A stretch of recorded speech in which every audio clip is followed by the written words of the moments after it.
জয় বাংলা, জয় বাংলা, জয় বাংলা, জয় বাংলা, জয় বাংলা।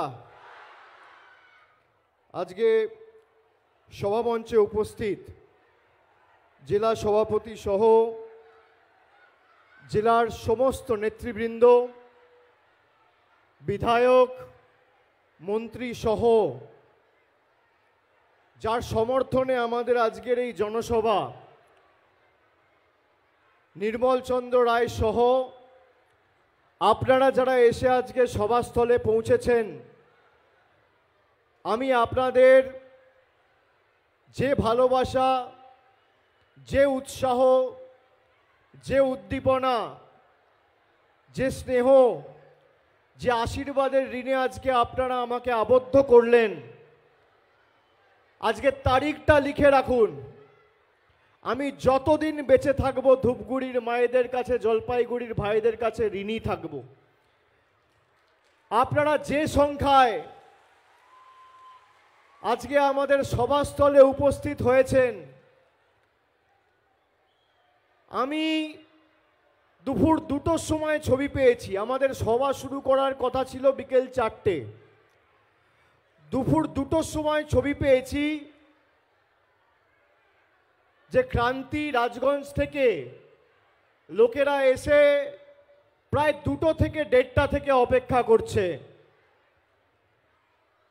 এবং 4 ঘন্টা 5 ঘন্টা ধরে আপনারা সভাস্থলে রয়েছেন। সময় যত গড়িয়েছে সবার ভিড় তত বেড়েছে। আমি আসার সময় উপর থেকে দেখছিলাম যত দূর চোখ যায় খালি মানুষের মাথা আর মাথা আর মাথা। আজকের এই সমাবেশ, আজকের এই সুবিশাল সভা প্রমাণ করে দিচ্ছে জলপাইগুড়ির মাটি জুমলাবাজদের মাটি নয়, ধূপগুড়ির মাটি মা মাটি, মানুষের মাটি। আজকের এই সভার দৃশ্য দেখার পর আমি জানি না বিজেপির নেতাদের ঘুম হবে কিনা, কিন্তু দায়িত্ব নিয়ে বলতে পারি দিল্লিতে ভূমিকম্প হয়েছে আজকে সভা দেখার পর। যে সংখ্যায় সাধারণ মানুষ, মায়েরা, দিদিরা, ভাইয়েরা, বৌদিরা আজকে শুক্রবার ছুটির দিন নয়, রবিবার নয়, সেখানে নিজেদের কাজকর্ম, সংসারের কাজ ছেড়ে আপনারা যেভাবে আমাদের সভায় উপস্থিত হয়ে আমাদের প্রার্থীর প্রতি আপনাদের সমর্থন এবং তৃণমূল কংগ্রেসের প্রতি আপনাদের আস্থা নিদর্শন করেছেন, আমি আপনাদের কাছে কৃতজ্ঞ এবং প্রত্যেককে আপনাদের পা দুটোকে আমি নতমস্তকে পা ছুঁয়ে সবাইকে প্রণাম জানাচ্ছি।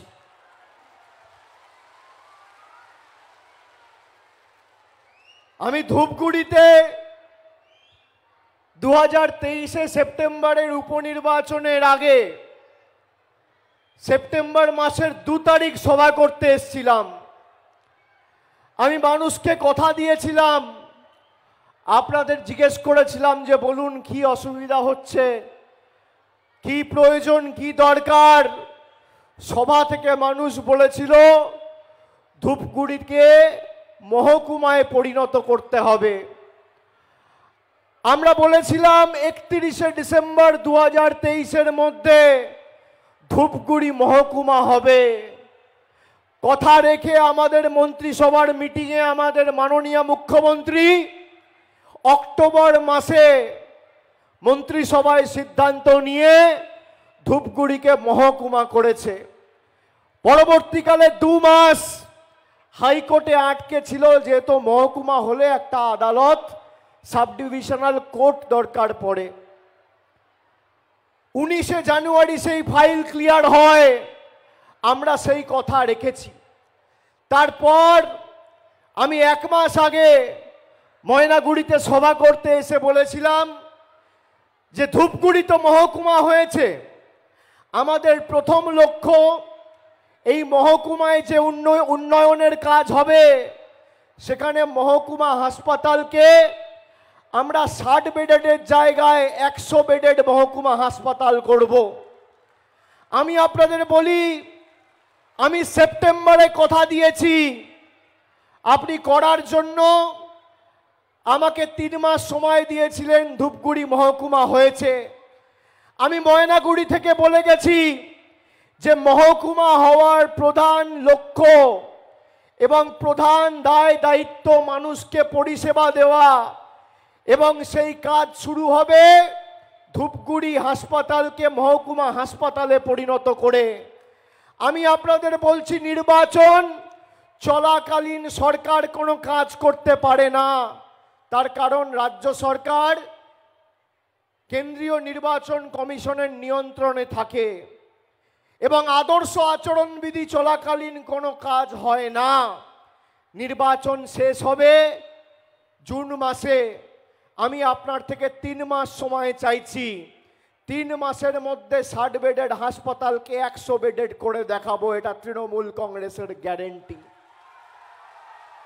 আমি কথা দিয়ে কথা রাখার ছেলে, কথা রাখার লোক। এখানে প্রধানমন্ত্রী এসেছিল 4-5 দিন আগে। আগেও সভা সমিতি করে গেছে বিজেপির নেতাদেরকে স্টেজে রেখে, যে বিজেপিকে ভোট দেওয়া মানে আমাকে ভোট দেওয়া, প্রধানমন্ত্রীকে ভোট দেওয়া। আপনারা যারা আজকে সভায় এসছেন, রাস্তায় যে দাঁড়িয়ে দাদারা, ভাইয়েরা, মায়েরা, যারা যেখান থেকে আমার বক্তব্য জলপাইগুড়ি লোকসভার বিস্তীর্ণ এলাকা জুড়ে শুনছেন, আপনারা বুকে হাত দিয়ে বলুন তো, জয়ন্ত রায়কে আপনারা ভোট দিয়েছিলেন 2019 সালে। এক বুক আশা আকাঙ্ক্ষা নিয়ে 50% ভোট পেয়ে, বেশি ভোট পেয়েছিল জয়ন্ত রায়। 5% মানুষের আশা আকাঙ্ক্ষা পূর্ণ হয়েছে। জলপাইগুড়ির কোনো মায়ের জন্য, কোনো ভাইয়ের জন্য ন্যূনতম কোনো উন্নয়নের পরিষেবা কেন্দ্রের বিজেপি সরকার বা দেশের প্রধানমন্ত্রী এই 5 বছরে আপনাদের জন্য পাঠিয়েছে? পাঠিয়েছে? পাঠিয়েছে? তৃণমূল বলেছিল ধূপগুড়ি মহকুমা হবে, হয়েছে কিনা? হয়েছে কিনা? জোরে বলতে হবে, হ্যাঁ কিনা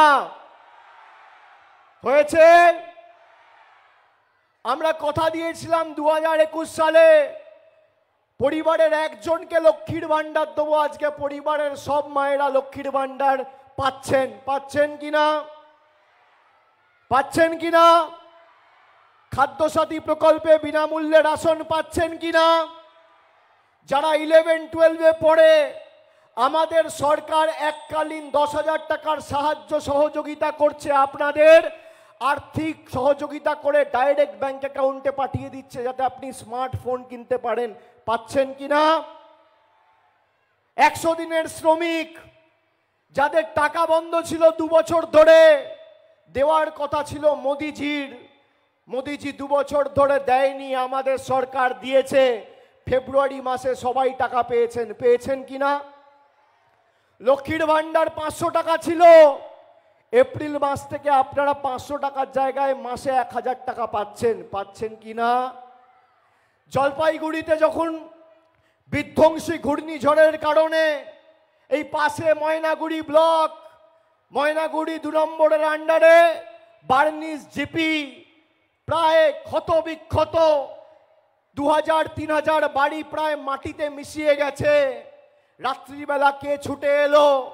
নরেন্দ্র মোদী না মমতা বন্দ্যোপাধ্যায়?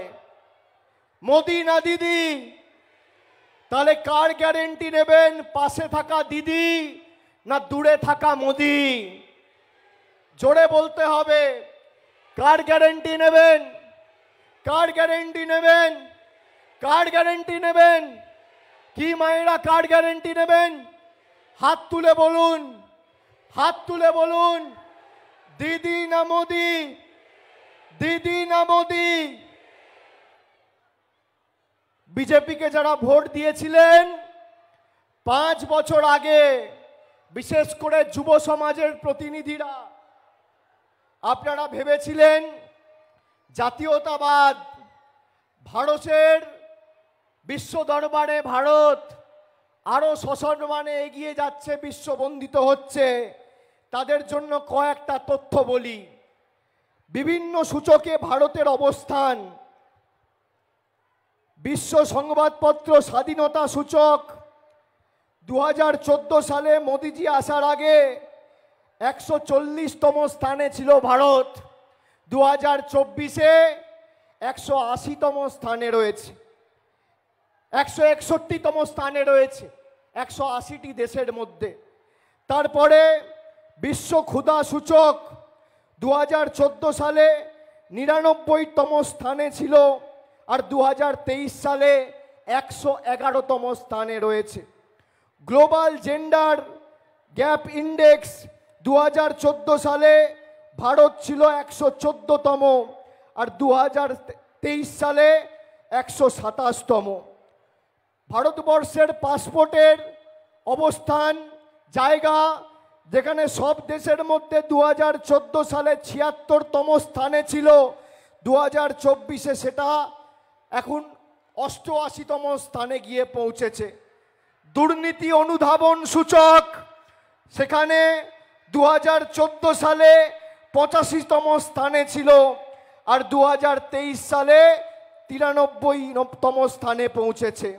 গণতন্ত্র সূচক, ভারতবর্ষের গণতন্ত্র আজকে ভুলণ্ঠিত। 2014 সালে 27তম স্থানে ছিল, আর 2023 সালে 53তম স্থানে রয়েছেন।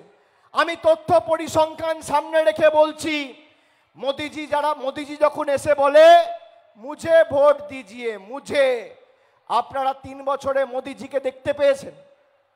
পেয়েছেন? যদি দেখতে পান তাহলে ভোট দিন, আমার কোনো আপত্তি নেই। আপনারা ভোট দিচ্ছেন কাকে? জয়ন্ত রায়কে। একটা ব্রিজ বানাতে পেরেছে মেকলিগঞ্জের এখানে, রেলওয়ে ক্রসিং এর একটা সমস্যা রয়েছে হলদিবাড়ির দিকে, একটা ওভারহেড, একটা ফুট ব্রিজ বানাতে পেরেছে রেলের তরফ থেকে। 1 লাখ টাকা আনতে পেরেছে। 5 বছরে কোভিডের সময়, আমফানের সময়, বিধ্বংসী ঘূর্ণিঝড়ের সময় কাকে দেখতে পেয়েছেন? তৃণমূল ছিল, আছে, আর থাকবে। আর আজকে আপনারা যেভাবে আমাদের আশীর্বাদ করলেন, আমি আপনাকে বলছি, আজকের পর আমার কাছে ডায়মন্ড হারবার যা, আমার কাছে জলপাইগুড়িও তাই। আমার কাছে দক্ষিণ কলকাতা যা, আমার কাছে জলপাইগুড়িও তাই। আমাকে 5-7 দিন ধরে অনেক লোক এখান থেকে চিঠি লিখে পাঠিয়েছে, হোয়াটসঅ্যাপে 2-1 জন মেসেজ করেছে যে দাদা, এই তো নির্মলদা বিধায়ক হলো, এত ভালো বিধায়ক, ইনি যদি লোকসভার সাংসদ হয় তাহলে তো আমরা একটা ভালো বিধায়ককে হারাবো। তাহলে বিধায়ক কে হবে? আমি আপনাদের বলছি, মন দিয়ে শুনুন। 2023 সালে পঞ্চায়েতের সময় আমি যেমন নবজোয়ার কর্মসূচি শুরু করেছিলাম, এই বছরও আপনাদের মতামত আবার নেওয়া শুরু করব। এবং আমি জুন মাসের 4 তারিখ রেজাল্ট বেরোবে। এই জলপাইগুড়ি, ধূপগুড়ি, ময়নাগুড়িতে আমি জুন মাসের শেষে আবার আসব। আবার এসে আপনাদের একটা ফোন নাম্বার দিয়ে যাব। আপনারা সেই ফোন নাম্বারে ফোন করে সরাসরি জানাবেন কাকে আপনারা বিধানসভায় বিধায়ক হিসেবে দেখতে চান ধূপগুড়ি থেকে। আমরা তাকেই মনোনীত করে আগামী দিন ধূপগুড়ি থেকে জেতাবো। মিউনিসিপ্যালিটির ক্ষেত্রে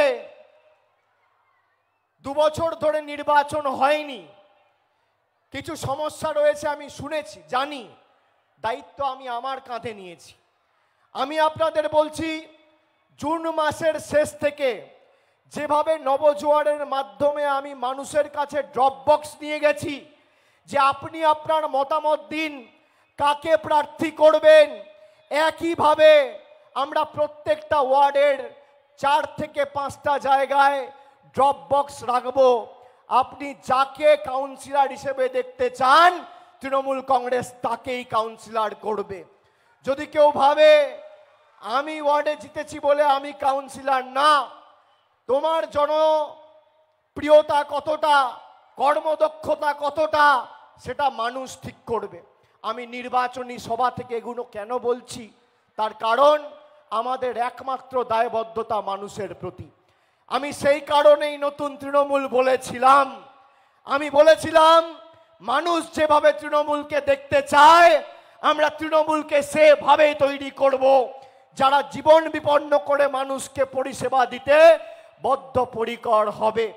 আমি আপনাকে বলছি, এই জলপাইগুড়ি লোকসভায় 2019 সালে আমরা হয়তো জিতিনি, কিন্তু আপনারা বলুন, যে বিজেপি 2021-এ বাংলায় হারার পর 100 দিনের আবাসের টাকা বন্ধ করে রেখেছিল আর বাংলাকে ভাতে মারতে চেয়েছিল, ধূপগুড়ি, জলপাইগুড়ি, ময়নাগুড়ি, রাজগঞ্জ, ওদিকে আলিপুরদুয়ার, ফালাকাটা, ওদিকে কুচবিহার, দিনহাটা, সিতাই, মেখলিগঞ্জ, তুফানগঞ্জের মানুষকে নিপীড়িত, বঞ্চিত, লাঞ্ছিত, শোষিত, অত্যাচারিত করে রেখেছিল। আগামী দিন জবাব দেওয়ার সুযোগ আপনারা পাবেন। আগামী 19 তারিখ এমনভাবে বোতাম টিপবেন যেন দিল্লিতে বসে থাকা বাংলার অত্যাচারীদের পায়ের তলার মাটি সরে যায়, আর বাংলার কি ক্ষমতা সেটা দেখাতে হবে। আমি আপনাদের একটা ছোট্ট গল্প বলছি। একটা জঙ্গলে একটা সাধু বাবা থাকতো। সাধু বাবা দিনে 24 ঘন্টার মধ্যে 20 ঘন্টা ধ্যান করত। হঠাৎ একদিন বসে ধ্যান করছে, ছোট্ট একটা ইঁদুর তার পায়ের তলায় গিয়ে বসে পড়েছে। 1 ঘন্টা হলো, 2 ঘন্টা হলো, 3 ঘন্টা হলো, ইঁদুর আর উঠছে না। আর সাধু বাবাও ধ্যান করছে, চোখ খোলেনি, ধ্যান ভাঙেনি। হঠাৎ 12 ঘন্টা পর তার ধ্যান খুলে দেখছে পায়ের তলায় একটা নেংটি ইঁদুর বসে রয়েছে। সাধু বাবা জিজ্ঞেস করলো, কি হয়েছে, কি চাই তোমার? ইঁদুর বলল, আমাকে বিড়াল তাড়া করছে, আপনি আমাকে আশীর্বাদ করুন, বর দিন যাতে আমি বিড়াল হতে পারি। সাধু বাবা বলল, ঠিক আছে, তুমি 12 ঘন্টা ধরে বসে রয়েছো এক জায়গায়, আমি তোমাকে বিড়াল হওয়ার বর দিলাম। ইঁদুর বিড়াল হয়ে গেল। আবার 7 দিন পর সাধু বাবা হঠাৎ ধ্যান করছে, হঠাৎ দেখছে একটা বিড়াল তার পায়ের তলায় বসে আছে। সাধু বাবা আবার 12 ঘন্টা 13 ঘন্টা পরে চোখ খুলে দেখে একটা বিড়াল বসে রয়েছে, সাদা বিড়াল পায়ের তলায়। তো সাধু বাবা জিজ্ঞেস করলো, কি হয়েছে, এবার তোমার কি চাই? বিড়াল বলল, না, আমাকে কুকুর তাড়া করছে, আপনি আমাকে কুকুর হওয়ার বর দিন। বললো, ঠিক আছে, যাও, তোমায় কুকুর হওয়ার বর দিলাম। বিড়াল সঙ্গে সঙ্গে কুকুর হয়ে গেল। আবার 15 দিন পর হঠাৎ ধ্যান করছে, দেখছে একটা কুকুর এসে বসে রয়েছে পায়ের তলায়। সাধু বাবা বলল, হঠাৎ ধ্যান খুলে দেখলো কুকুর বসে আছে। বললো, কি হলো? এই তো তোমাকে বর দিলাম, তুমি ইঁদুর ছিলে, তোমাকে ইঁদুর থেকে বিড়াল করলাম, বিড়াল থেকে কুকুর করলাম, এখন আবার কি চাই? বলছে, না, জঙ্গলে বাঘ রয়েছে, আমাকে বাঘ তাড়া করছে, আপনি আমাকে বাঘ বানিয়ে দিন, তাহলে আর আমাকে কেউ তাড়া করতে পারবে না। সাধু বাবা ভেবে দেখলো, তারপর বলল, ঠিক আছে, বানিয়ে দেখি। তো সাধু বাবা বর দিল, আবার সে বাঘ হয়ে গেল। যেই বাঘ হয়ে গেল, সেই বাঘটা তখন সাধু বাবাকেই খেতে গেল। সাধু বাবা বলল, তোর এত হিম্মত, তোর এত উদ্ধত্ত, তুই আমার থেকে বর নিয়ে নেংটি ইঁদুর ছিলিস, সেখান থেকে বিড়াল হলি, বিড়াল থেকে কুকুর হলি, কুকুর থেকে বাঘ হয়ে এখন আমাকে খেতে আসছিস। তোকে আবার দুধ ছাই করে নেংটু ইঁদুর বানিয়ে দিলাম। আবার সে নেংটি ইঁদুর হয়ে গেল। আপনি এই বিজেপিকে নেংটি ইঁদুর থেকে বিড়াল, বিড়াল থেকে কুকুর, কুকুর থেকে বাঘ বানিয়েছেন। 19 তারিখ আপনার সুযোগ আবার বাঘটাকে নেংটি ইঁদুরে পরিণত করার। আপনার হাতের ক্ষমতা নিয়েই তারা ভারতবর্ষের প্রধানমন্ত্রী, স্বরাষ্ট্রমন্ত্রী, প্রতিরক্ষা মন্ত্রী, সাংসদ হয়ে বাংলার মানুষের টাকা বন্ধ করেছে। আগামী 19 তারিখ সেই বাঘগুলোকে, কাগুজে বাঘগুলোকে নেংটি ইঁদুরে পরিণত করার সুবর্ণ সুযোগ হাতছাড়া করবেন না।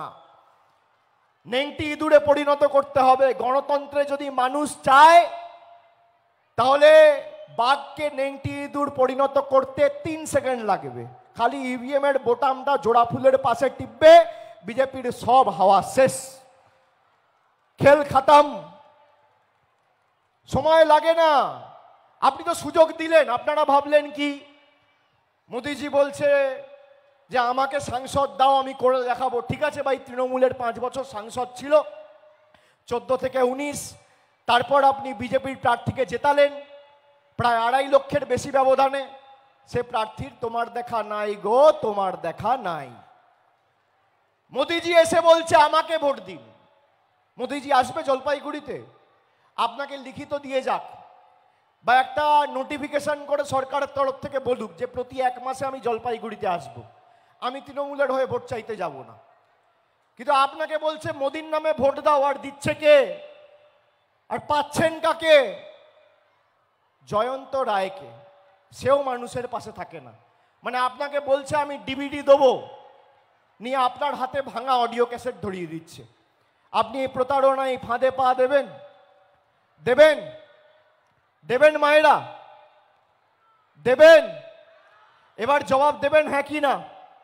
আমি এরপর ময়নাগুড়ি যাচ্ছি এখান থেকে মিটিং করে, বিশেষ করে বার্নিশে যত ক্ষতিগ্রস্ত পরিবার আছে সবার সাথে দেখা করব। আমরা এই জলপাইগুড়ির ঝড়ের জন্য দিল্লিতে গিয়ে লড়াই করেছি, আর আমাদের সাংসদদের টেনে হিচড়ে পুলিশ ভ্যানে ঢুকিয়েছে যে জলপাইগুড়ি আলিপুরদুয়ারের জন্য টাকা চাইতে এসছো, তোমার টাকা দরকার নেই, টাকা মমতা ব্যানার্জি দেবে, অনুমতিটাও তোমরা দাওনি। মোদিজিকে আমি চ্যালেঞ্জ করেছিলাম এই ময়নাগুড়ির মাটি থেকে, ভারতবর্ষের প্রধানমন্ত্রী, সম্মান রেখে মর্যাদা রেখেই বলছি, হাত জোর করে বলছি, বিনম্র চিত্তে বলছি যে আপনি যদি 21 থেকে 24 বাংলার আবাসে 10 পয়সা দিয়েছেন, আর 17-18 থেকে আবাসের যে সমীক্ষা হয়েছে আবাস প্লাসের 10 পয়সা আপনি দেখাতে পারেন দিয়েছেন, আমি তৃণমূলের হয়ে মানুষের কাছে কোনো দিন ভোট চাইতে যাব না। আপনি শ্বেতপত্র প্রকাশ করুন, পারবে না। আমি সভা শেষ করার আগে খালি আপনাদেরকে দুটো কথা আমি বলবো। এখানে মালবাজারের লোকেরা আছেন? আছে? কারা মালবাজার থেকে আছেন একটু হাত তুলবেন। মালবাজার, আমি দুটো জিনিস খালি আপনাদের বলবো যেটা আমার কাছে এসছে, এবং আগে মেখলিগঞ্জটা বলি। মেখলিগঞ্জে যেটা আমি একটু আগে বলছিলাম যে হলদিবাড়ি শহরে একটা প্রায় 150 মিটার রেলওয়ে ওভারব্রিজ প্রয়োজন রয়েছে মেখলিগঞ্জ ব্লকের সাথে সংযোগ রাখার কারণে, এবং সেই কারণে প্রায় 1 লক্ষের বেশি মানুষের অসুবিধা হচ্ছে। আমরা খোঁজখবর নিয়েছি এই ব্রিজটি করতে প্রায় 18 থেকে 20 কোটি টাকা প্রয়োজন হবে। নির্বাচন শেষ হয়ে যাওয়ার 6 মাসের মধ্যে মেখলিগঞ্জে এই ব্রিজ আমাদের সরকার করবে, আমাদের গ্যারেন্টি। 2 নম্বর, ক্রান্তি ব্লকের সাথে মাল ব্লক সংযোগকারী 800 মিটার থেকে 1 কিলোমিটার লম্বা একটি ব্রিজের প্রয়োজন রয়েছে। সাধারণ মানুষ অনেক সময় আমি যাতায়াত করতে গিয়ে আমাকে বলেছে এখানে, এবং তাতে প্রায় 6টি গ্রাম পঞ্চায়েত অসুবিধার মুখে পড়ছে, এবং মাল ব্লকের প্রায় 2টি গ্রাম পঞ্চায়েতের মধ্যে রয়েছে। প্রভাবিত জনসংখ্যা প্রায় 1 লক্ষ থেকে 1,20,000। এই সংযোগকারী ব্রিজটি করতে প্রায় 100 থেকে 150 কোটি টাকা খরচা হবে। নির্মল দা জিতবে, আগামী দিন নির্মল রায়ের হাত ধরে এই ব্রিজও এবং তার কাজ এবছরের শেষের আগে আমরা শুরু করব, এই কথাটাও দিয়ে গেলাম। এটা আপনারা গিয়ে এলাকাবাসীকে বলবেন। এবং আমি আপনাকে বলছি, খালি নিজের অধিকারকে সামনে রেখে লড়াই করুন। পঞ্চায়েতে আপনাদের এখানে এসেছিলাম, বলেছিলাম আপনাদের অধিকার কি, 100 দিনের টাকা, যেটা বিজেপি বন্ধ করে রেখেছে। আপনারা নিজের অধিকারকে সামনে রেখে ভোট দিয়েছিলেন, আপনারা জিতেছেন, সেই টাকা পেয়েছেন। আপনারা 2021-এ 4টে বিধানসভা থেকে 7টার মধ্যে তৃণমূল কংগ্রেস প্রার্থীদের জিতিয়েছিলেন। পরবর্তীকালে আমরা ধূপগুড়িও জিতি, এখন 7-এর মধ্যে 5। আপনারা ভোট দিয়েছিলেন লক্ষ্মীর ভাণ্ডারকে সামনে রেখে, স্টুডেন্ট ক্রেডিট কার্ডকে সামনে রেখে। আজকে সেটাও বাস্তবায়িত হয়েছে। আগামী দিন যারা ঘরের জন্য অ্যাপ্লাই করেছিলেন, জলপাইগুড়ি থেকে তৃণমূল কংগ্রেস জেতার পর আমরা অগ্রাধিকার দিয়ে যারা বাড়ির জন্য অ্যাপ্লাই করেছিলেন, কেন্দ্রর টাকা আমাদের দরকার নেই, মমতা বন্দ্যোপাধ্যায়ের সরকার, তৃণমূলের সরকার, মামাটি মানুষের সরকার, জলপাইগুড়ি লোকসভার যারা বাড়ির জন্য অ্যাপ্লাই করেছিলেন সবার বাড়ির টাকা আগামী 31শে ডিসেম্বর 2024-এর মধ্যে প্রথম ইনস্টলমেন্ট আপনাদের অ্যাকাউন্টে পাঠিয়ে দেবে। কারোর কাছে হাত পাততে হবে না, এটা দিদির গ্যারেন্টি। বিশ্বাস রাখেন তো দিদির গ্যারেন্টিতে? বিশ্বাস রাখেন তো তৃণমূলের গ্যারেন্টিতে? তাহলে এমনভাবে জবাব দেবেন যাতে আগামী দিন এই প্রতারকরা যারা আপনার সাথে প্রতারণা করেছিল তাদের উচিত শিক্ষা দিতে হবে। এই ভোট শুধুমাত্র নির্মল দাকে বা তৃণমূলকে জেতানোর ভোট নয়, এটা বিজেপিকে উচিত শিক্ষা দেওয়ার ভোট, প্রতিবাদের ভোট, প্রতিরোধের ভোট, প্রতিশোধের ভোট। যারা আপনার আশা আকাঙ্ক্ষা নিয়ে ছিনিমিনি খেলেছিল, বিজেপি আগামী দিন ক্ষমতায় আসবে না। ক্ষমতায় থেকে যদি ভারতের প্রধানমন্ত্রী 5 বছরে একবার আসে, তাহলে ক্ষমতায় না থাকলে 20 বছরেও এদের বাংলায় পা পড়বে না। আর তৃণমূল হয়তো 2019-এ জেতেনি, কিন্তু আপনার বিপদে আপদে তৃণমূল কংগ্রেসকেই আপনি পেয়েছেন। তাই চোখে দেখে সিদ্ধান্ত নিজের অধিকারকে সামনে রেখে ভোট আগামী দিন দিতে হবে। আপনারা দেবেন, জুন মাসের 4 তারিখ ভোট বাক্স খুলবে, আর দিল্লির নেতারা যেন পদ্ম ফুলের জায়গায় চোখে সর্ষে ফুল দেখে আর জলপাইগুড়ি জোড়া ফুলময় হয়, এটা আপনারা সুনিশ্চিত করবেন। করবেন তো মায়েরা? করবেন তো? বাংলা বিরোধীদের বিসর্জন হবে তো? স্বৈরাচারীদের বিসর্জন হবে তো? অত্যাচারীদের বিসর্জন হবে তো? অধিকারের স্বার্থে লড়বেন তো? নিজের স্বার্থে লড়বেন তো? বাংলার হাত শক্তিশালী করবেন তো? নিজের ভোট নিজে দিয়ে নির্মলদাকে জেতাবেন তো? জোড়া ফুলে ভোট দেবেন তো? ধূপগুড়ির স্বার্থে ভোট দেবেন, মেকলিগঞ্জের স্বার্থে ভোট দেবেন, বাংলার প্রতি বঞ্চনার বিরুদ্ধে প্রতিবাদে ভোট দেবেন, বাংলার স্বার্থে ভোট দেবেন, বহিরাগতদের বিতাড়িত করবেন। করবেন। আগামী দিন জলপাইগুড়িতে নির্মলদা জেতার পর ধূপগুড়ির বিধায়ক ধূপগুড়ির মানুষ ঠিক করবে। দরকার হলে আমি নিজে বৈঠক করে সামনে ড্রপ বক্স রেখে গোপন ব্যালটের মাধ্যমে আপনাদের থেকে মতামত নেব। আপনারা যাকে প্রার্থী হিসেবে দেখতে চান সেই প্রার্থী হবে আগামী দিন পুরসভায় আর বিধানসভায়। কথা দিয়ে গেলাম, আমাদের গ্যারেন্টি। সবাই ভালো থাকবেন, সুস্থ থাকবেন। অনেকক্ষণ ধরে আপনারা 1:30-2 থেকে এসছেন, প্রায় 4 ঘন্টা হয়ে গেছে, আর আপনাদের অপেক্ষা করাবো না। সবাই ভালো থাকবেন, সুস্থ থাকবেন। জুন মাসে আপনাদের সাথে আবার দেখা করতে এই ময়দানেই প্রয়োজন পড়লে আমরা সভা করে বিজয় উৎসব পালন করে আপনাদের থেকে মতামত নেব। অনেক অনেক ধন্যবাদ। জয় হিন্দ, জয় বাংলা। একবার জোর গলায় যারা রাস্তায় দাঁড়িয়ে আছেন, যারা পিছনে আছেন, যারা ডান দিকে বাঁ দিকে রয়েছেন, জোর গলায় দুহাত তুলে বলুন, জয় বাংলা, জয় বাংলা, জয় বাংলা, জয় বাংলা, জয় বাংলা, জয় বাংলা, জয় বাংলা, জয় বাংলা, জয় বাংলা, জয় বাংলা, জয় বাংলা, জয় বাংলা, জয় বাংলা, জয় বাংলা। অনেক অনেক ধন্যবাদ। নমস্কার।